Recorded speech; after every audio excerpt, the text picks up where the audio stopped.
Hello dear HSC students, আশা করি সবাই ভালো আছো। আমাদের আজকের ক্লাস ইংলিশ সেকেন্ড পেপারের অ্যাপ্লিকেশন টু দ্য প্রিন্সিপাল। তোমরা জানো যে ইংলিশ সেকেন্ড পেপারে কোশ্চেন নাম্বার 13-এ একটা অ্যাপ্লিকেশন আসে। সেখানে বেশিরভাগ সময়ই প্রিন্সিপালের কাছে অ্যাপ্লিকেশন আসে, যে একটা কলেজের হয় নাম দেওয়া থাকে অথবা নাম না দিয়ে তোমাদের ইচ্ছা মতো লিখতে হয়, যে কোনো প্রিন্সিপালের কাছে, তোমার কলেজের প্রিন্সিপালের কাছে একটা অ্যাপ্লিকেশন লিখো। এটা কখনো কখনো উল্লেখ করা থাকে যে suppose you are a student of dot dot college, তো now write an application to the principal of your college for something. যে কোনো বিষয় এখানে উল্লেখ করা থাকে, সেই বিষয়ের উপর লিখতে হয়। তো আমরা আজকে যেটা করব, যে কোশ্চেন নাম্বার 13-এ অ্যাপ্লিকেশন টু দ্য প্রিন্সিপাল, বিভিন্ন সময় কলেজে কোনো কিছু স্থাপনের জন্য বা কোনো কিছু ওপেন করার জন্য, যে কলেজে এই জিনিসটা আমাদের দরকার কিন্তু নাই, সেই ধরনের যে বিষয়গুলোর উপর অ্যাপ্লিকেশন আসে, আজকে একটা কমন ফরম্যাট আমরা শিখব, যেটা অ্যাপ্লাই করে আমরা যে কোনো ধরনের সেটিং আপ বা ওপেনিংয়ের জন্য যে কোনো অ্যাপ্লিকেশন আসলে আমরা যেন সেখানে লিখতে পারি। আর এই কোশ্চেনের মার্কস থাকে 8, English second paper question number 13, application to the principal. তো আজকে আমরা যেটা পড়বো সেটা হলো, আমি সাবজেক্ট লিখে রেখেছি, application to the principal for setting up or opening dot dot dot. এখানে ওপেনিং যে কোনো কিছু চাইতে পারে। সাপোজ তোমাকে বলা হলো তুমি ক্যান্টিন চেয়ে লেখো, বা তোমার কলেজে হোস্টেল নেই, হোস্টেল চেয়ে লেখো, অথবা বলা হলো তোমার কলেজে শহীদ মিনার নেই, একটা শহীদ মিনার স্থাপনের জন্য লেখো। এভাবে আরও আসতে পারে, তোমার কলেজে ল্যাঙ্গুয়েজ ক্লাব নেই, ডিবেটিং ক্লাব নেই, ইংলিশ ক্লাব নেই, এই জাতীয় যে কোনো কিছু কলেজে নেই, কিন্তু তুমি স্থাপন করার জন্য সকল ছাত্রছাত্রীদের পক্ষ থেকে এই আবেদনটা তোমাকে করতে হবে। এবং মনে রাখতে হবে, আমরা অ্যাপ্লিকেশন যখন করি তখন দুই ধরনের অ্যাপ্লিকেশন হয়। একটা ব্যক্তিগত প্রয়োজন থেকে আমরা প্রিন্সিপালের কাছে অ্যাপ্লিকেশন করি, আর একটা সামগ্রিক প্রয়োজনে, অর্থাৎ কলেজের সকলের পক্ষ থেকে একজনে অ্যাপ্লিকেশন করা হয়, অথবা যে কেউ দায়িত্ব নিয়ে একজন on behalf of the students of dot dot college দিয়ে এইভাবে আবেদন করা হয়। তো আমাদের মনে রাখতে হবে, যখন কোনো ব্যক্তিগত সমস্যা বা ব্যক্তিগত প্রয়োজনে আমরা লিখব, তখন শুধু আমি সাবজেক্ট, আর যখন আমরা সকলের পক্ষ থেকে কেউ একজন লিখব, তখন on behalf of the students লিখতে হবে, অর্থাৎ শিক্ষার্থীদের পক্ষ থেকে। অ্যাপ্লিকেশন লেখার আগে যে বিষয়টা আমরা প্রায় দেখে থাকি, যে বোর্ডের খাতাগুলোতে বা আমরা কলেজের পরীক্ষার খাতাগুলোতে অ্যাপ্লিকেশনের উপস্থাপনটা, সকলেই আমরা জানি যে একটা খাবার রান্না একটু খারাপ হলেও সেটা ডেকোরেশন বা উপস্থাপন যদি চমৎকার হয়, তাহলে সকলেই সেটা খুব আন্তরিকতার সাথে গ্রহণ করে। আর অনেক ভালো রান্নাও উপস্থাপনা বা ডেকোরেশন ভালো না হওয়ার কারণে অনেক সময় আমরা একটু ইতস্তত বোধ করি। তো অ্যাপ্লিকেশন লেখার ক্ষেত্রেও আমাদের যে বিষয়টা সবার আগে মাথায় রাখতে হবে, সেটা হলো অ্যাপ্লিকেশন সবচেয়ে ভালো এবং সবচেয়ে গ্রহণযোগ্য যুক্তি বাম পাশের পেজ থেকে লিখতে হবে। মার্জিন তো থাকবেই, উপর বা পাশে এবং উপরে মার্জিন থাকবে, এবং আমরা যেটা শুরু করব বাম পাশের পেজ থেকে শুরু করতে হবে, যাতে বাকি অংশটা ডান পাশের পেজে লেখা যায়। অনেকে ওভার কনফিডেন্ট হয়ে ডান পাশ থেকে শুরু করতে পারো, দ্যাটস ওকে, কিন্তু যদি শেষ না হয়, সেই ক্ষেত্রে এই অ্যাপ্লিকেশনটা লেখার জন্য আমাদের আবার পেজ উল্টাতে হবে, যেটা অ্যাপ্লিকেশনের শিষ্টাচার বহির্ভূত।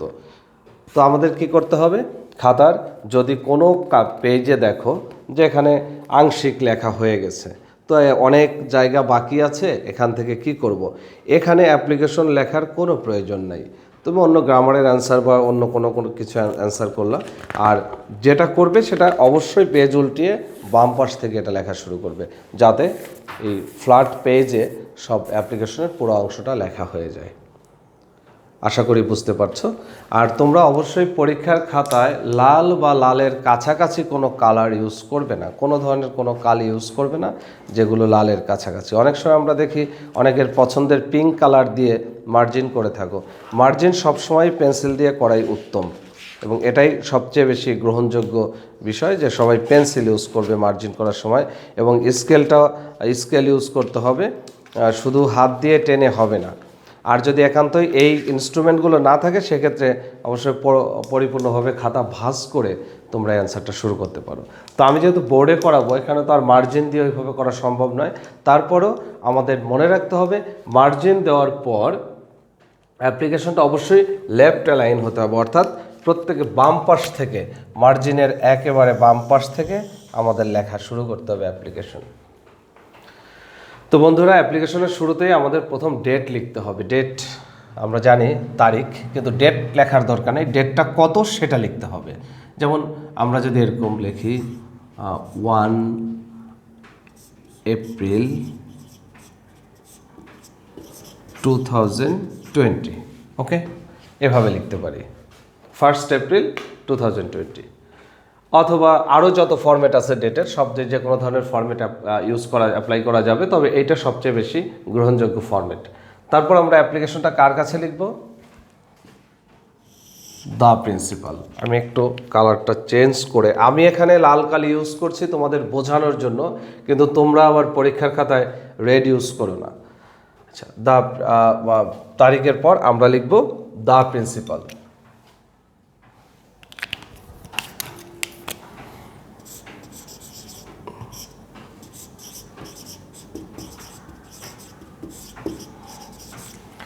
The principal. এই দ্য প্রিন্সিপালের ক্ষেত্রে যে বিষয়টা আমরা বেশিরভাগ সময় খেয়াল করি, তোমরা পরীক্ষার খাতায় লিখে থাকো, প্রিন্সিপালের পি এবং প্রিন্সিপাল স্পেলিং, এই বিষয়গুলো ভুল হয়ে থাকে বেশি। যেমন কেউ প্রিন্সিপাল লেখো ঠিকই PRINCIPAL, ওকে, আবার কেউ লেখো PRINCIPLE, এই স্পেলিংয়েরও মিস্টেক হয়ে যায়।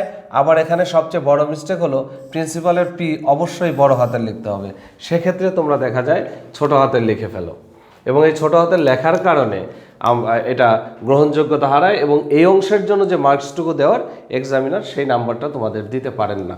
এই জন্য তোমাদের খেয়াল রাখতে হবে প্রিন্সিপালের পি বড় হাতের হবে, আর বড় হাতের অক্ষর মানেই হলো এটা যেন এই ধারাবাহিকতা বজায় থাকে।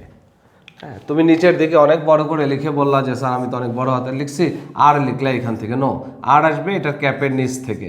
এই ভুলগুলো তোমরা করে থাকো, এটা আশা করি আর করবে না। প্রিন্সিপালের পর তোমার যদি ওখানে উল্লেখ করা থাকে কোনো কলেজের নাম, তাহলে সেটা দিবে, না হলে তুমি এক্স কলেজ দিয়ে লিখবে। তো ধরো এখানে উল্লেখ করা আছে suppose you are a student of BCI college, সেক্ষেত্রে BCI বড় হাতে লিখতে হবে, কলেজের সি বড় হাতের হবে, LLEGE। অবশ্যই কলেজ বানানো অনেকে ভুল করে থাকো, এই স্পেলিং যেন মিস্টেক না হয়। এবং এক্ষেত্রে সবচেয়ে উত্তম হলো তোমাদের কোশ্চেনটা ভালো করে পড়ে নেওয়া। যদি বানান নিয়ে কনফিউশন থাকে, আমি অনেক স্টুডেন্টকে দেখি যে কাঁধে তাদের শোল্ডার ব্যাচ, অ্যাপুলেট, পকেটে মনোগ্রাম রয়েছে, সেখানেও বানান দেওয়া আছে, অনেক কলেজের নামের বানান দেওয়া আছে, এরপরও তারা সেখানে কলেজ বানানটি ভুল করে থাকে। এটা না, মানে এটা অত্যন্ত দুঃখজনক যে কলেজে পড়ে কলেজের বানানটি না জানা, সেটা খুবই দুঃখজনক বিষয়। অবশ্যই এ ব্যাপারে সবাই সতর্ক থাকবে। তো BCI কলেজ, এরপরে যদি স্থান উল্লেখ করা থাকে তাহলে উত্তরার ইউ বড় হাতের হবে, কমা ঢাকার ডি বড় হাতের হবে, ঢাকা। প্রত্যেকটা অংশই প্রথম অক্ষরটা বড় হাতের দিয়ে করতে হবে।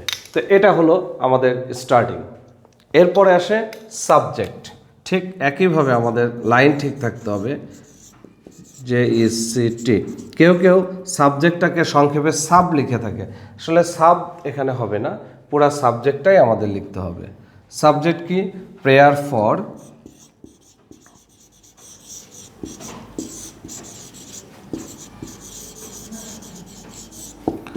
সেটিং আপ এ ... অর্থাৎ আমি লাল কলম ইউজ করছি, আবারও বলছি তোমরা কিন্তু রেড ইউজ করবে না, তোমাদের বোঝানোর জন্য আমি লাল ইউজ করছি। এখানে প্রশ্নে যেটা চাইবে,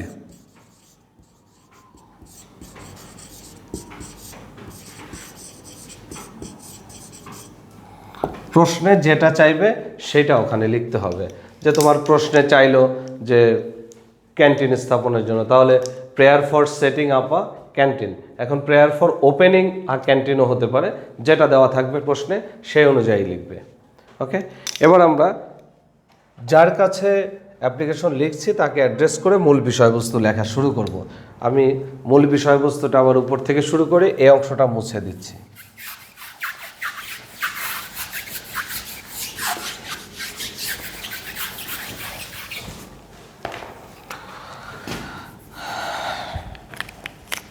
এখানে আমরা স্যার, যেহেতু আমরা প্রিন্সিপালকে উদ্দেশ্য করব, স্যারকে উদ্দেশ্য করে স্যার, এর নিচেই চলে আসবো উইথ ডিউ রেসপেক্ট।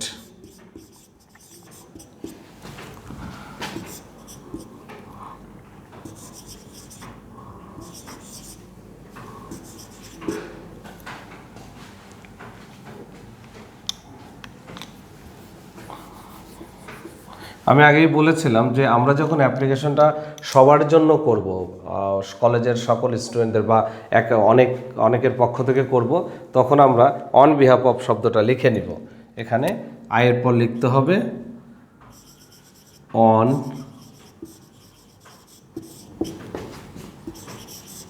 অফ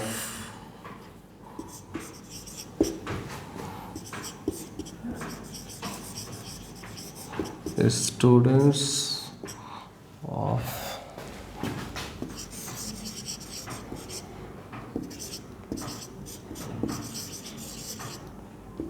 কমা, দুইটা এই অংশটুকু পজিটিভ বা কমার মাধ্যমে আটকে দিতে হবে। আয়ের পর কমা হবে, on behalf of the students of your college, comma হবে। এরপর আসি বেগ টু state that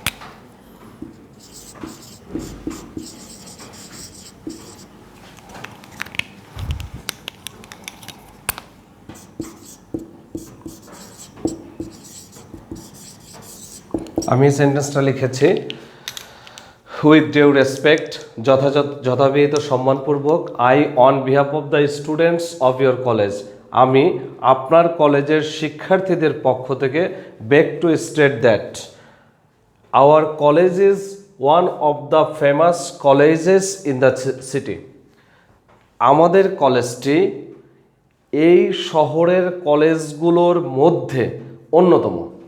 অর্থাৎ এই কলেজের যতগুলো ফেমাস কলেজ আছে, বিখ্যাত কলেজ আছে, এই বিখ্যাত কলেজগুলোর মধ্যে আমাদের কলেজটি অন্যতম। তো ফেমাস কলেজেস লেখার কারণ এটাই যে ফেমাস মানে বিখ্যাত, আর কলেজেস মানে কলেজগুলো, ওয়ান অফ দ্য মানে হলো একটি। তো আমাদের এই শহরের বিখ্যাত কলেজগুলোর মধ্যে আমাদের কলেজ একটি, এই জন্য এখানে কলেজেস লিখতে হবে। অনেক স্টুডেন্টই এখানে দেখা যায় পরীক্ষার খাতায় কলেজ লিখে রাখে, অবশ্যই এখানে কলেজেস লিখতে হবে। তো আমরা শুরু করলাম। আচ্ছা, এরপর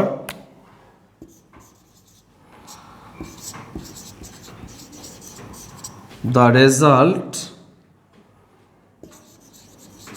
and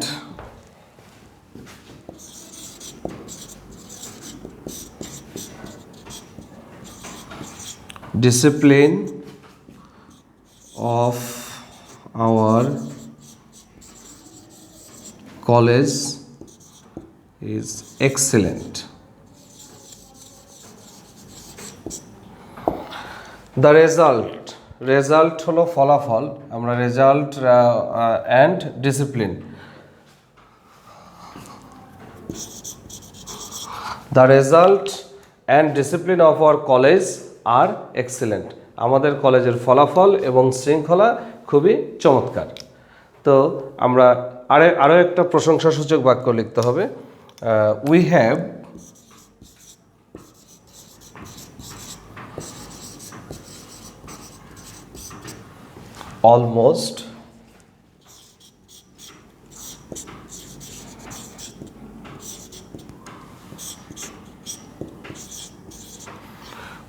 almost all facilities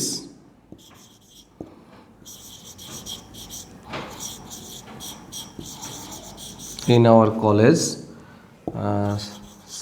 such as ... We have almost all facilities, এখানে অলমোস্টে গিয়ে আমাদের স্টুডেন্টরা দেখা যায় কখনো কখনো এ ডাবল এল লিখে মোস্ট আলাদা লেখে। অলমোস্ট একটা শব্দ এবং A L M O S T almost একসাথে হবে, এরপরে অল ফ্যাসিলিটিস আলাদা হবে। Almost all facilities in our college, we have almost all facilities in our college such as, যেমন আমাদের কলেজে প্রায় সব ধরনের সুযোগ সুবিধা রয়েছে, যেমন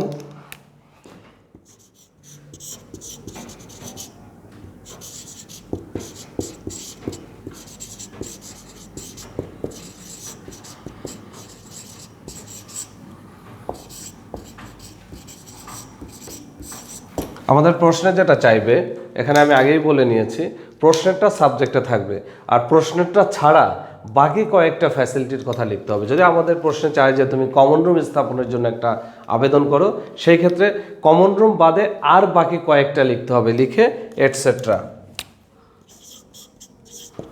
আমাদের কলেজে সাচ অ্যাজ কী কী আছে কমন রুম বাদে, canteen, hostel, library, language club etcetera. এরপর আমাদের যেটা নাই সেই বিষয়ে কিছু কথা লিখতে হবে।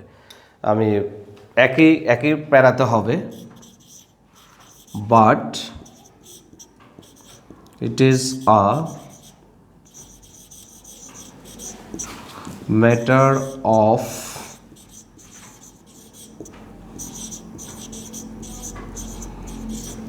great sorrow that we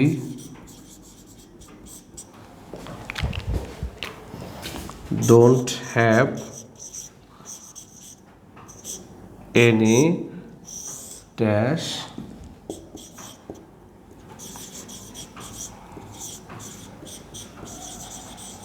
in our college.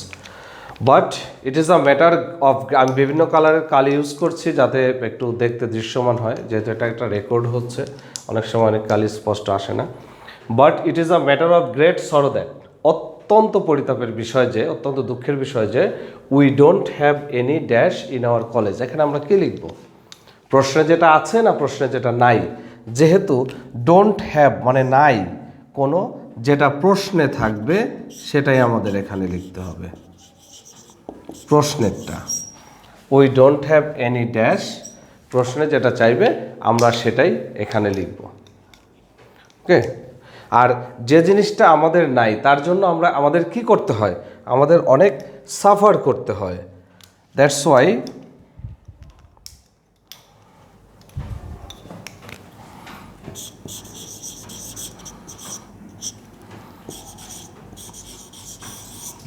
Y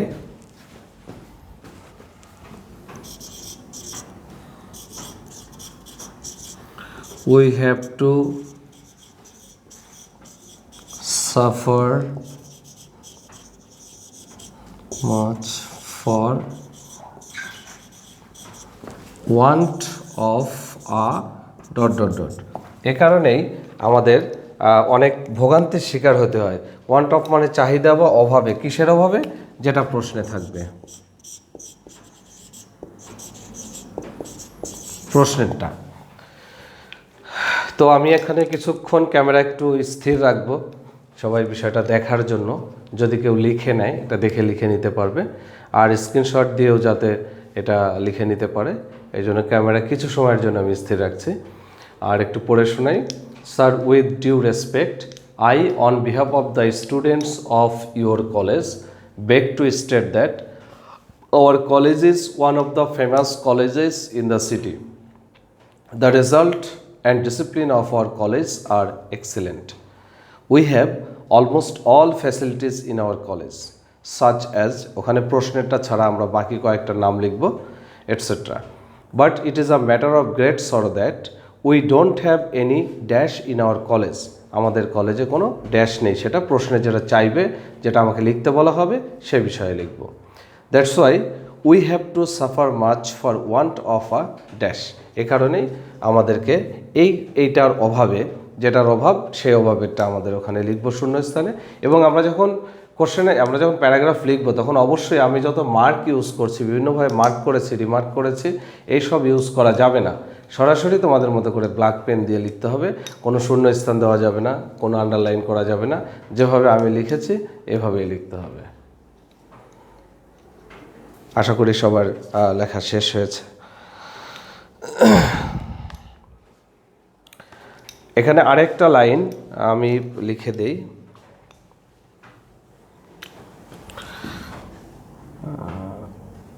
So I request you to set or open a dash as early as possible. এখানেও শূন্য স্থানে আমরা প্রশ্নেরটা লিখব।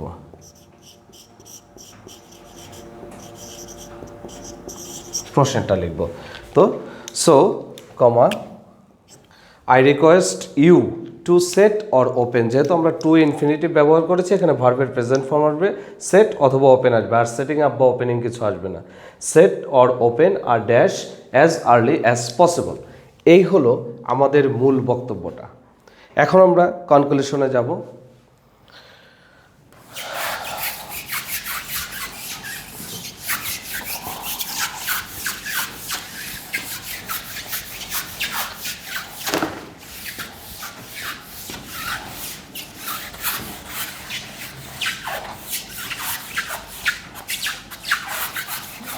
আমরা সাধারণত ফিনিশিং পর্যায়ে চলে আসছি। এখন লিখব I comma therefore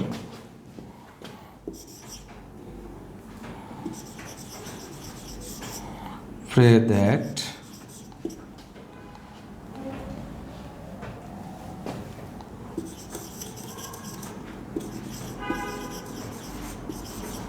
you would be kind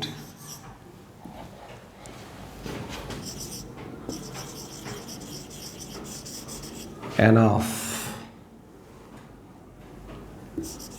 to set up or open a dash and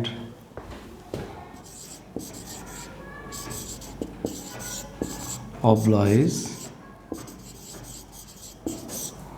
thereby। আমরা এভাবে ফিনিশিং কনক্লুশনে চলে আসতে পারি। He would be kind enough to set up or open a dash and oblige thereby। ওই ড্যাশের এখানে আমরা অবশ্যই প্রশ্নেরটা লিখব যে আমরা যেটা চাচ্ছি, অর্থাৎ প্রথম দুইটা শূন্য স্থানে আমরা লিখব আমাদের যেগুলো আছে সেগুলো, আর পরবর্তীতে যতগুলো শূন্য স্থান আছে আমরা লিখব যে আমাদের যেটা নাই, যেটা আমরা চাই সেটা। তো এইভাবেই আমরা ফিনিশিংয়ে চলে আসবো। এরপর লাস্ট পার্ট যেটা লিখব,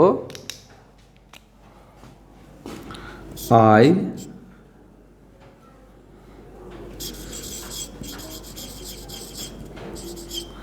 remain, sir। স্টুডেন্টরা সাধারণত টিচারদের ওবিডিয়েন্ট হয়।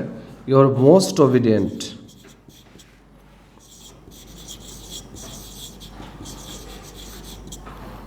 স্টুডেন্ট। এখানে নাম দিতে হবে, যদি ওখানে নাম দেওয়া থাকে, না হলে যে কোনো একটা নাম দিয়ে দিতে হবে। এরপর মূল যে কথাটা on behalf of the student of, এটা লিখতেই হবে।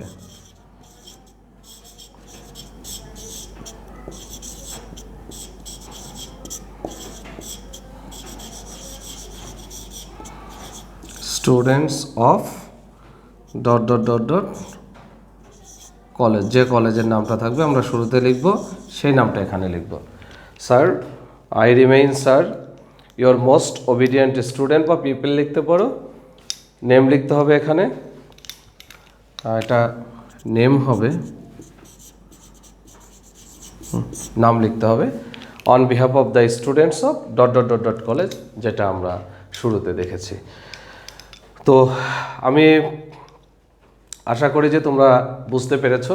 পরিশেষে যে কথাটি বলবো সেটা হলো, ভালোর কোনো শেষ নেই, এর চেয়েও আরও যারা বিশেষভাবে মডিফাই করতে পারবে তারা আরও কিছু শব্দ আরও কিছু কথা এর সঙ্গে যুক্ত করে এটাকে আরও সুন্দর আরও শ্রুতিমধুর করতে পারো। আমি যে বিষয়টা শেখালাম এটাতে কোনো স্টুডেন্ট মোটামুটি একটা ভালো মার্কস পাওয়ার জন্য এই ফরম্যাটটা যাদের সাধারণত মুখস্থ হতে চায় না তাদের জন্য এই ফরম্যাটটা মুখস্থ করলে আশা করি খুব সহজেই মুখস্থ হবে এবং ভালো একটা মার্কস পাবে। আর যারা আরও ভালো করতে চাও তারা আরও এর সঙ্গে কিছু যোগ করে নিতে পারো, নিজের মতো করে পড়তে পারো। আজকের ক্লাসে সবাইকে ধন্যবাদ।